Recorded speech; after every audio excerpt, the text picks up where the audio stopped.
Guys, good day sa tanan.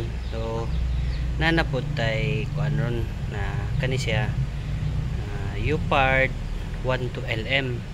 Ang issue ani mauni nakita ninyo nasunog. Okay, unya nasunog ning board or driver tungod kay nagamit siya og cigarette foil kani.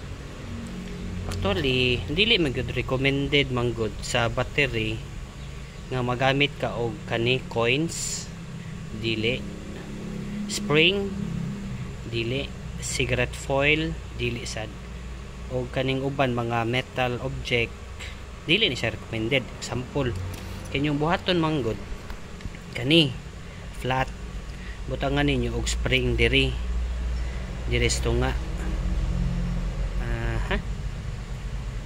ning ana dili na siya recommended guys, kay ba mo nga no kay okay, ang body sa flashlight is negative, so kikan sa negative diri nga sa may taklob niya inagdagan niya ana kani positive side namni diri dapita, inagdagan sa negative ana paingon sa board musabo diri.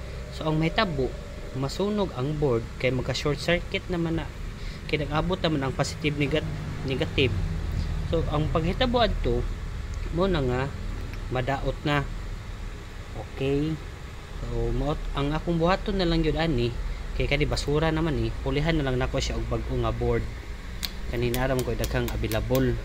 So mo na to guys, ang akong advice ninyo ayaw mo gamit og coins, spring or cigarette foil. Ang nakasunog ani kaning cigarette foil kay nag-abot ang positive negative diri kaning diri sa body, kay pagdagan ning gikan sa diri negative nagsugod pag on pagdagan nag short na hinuon nasunog.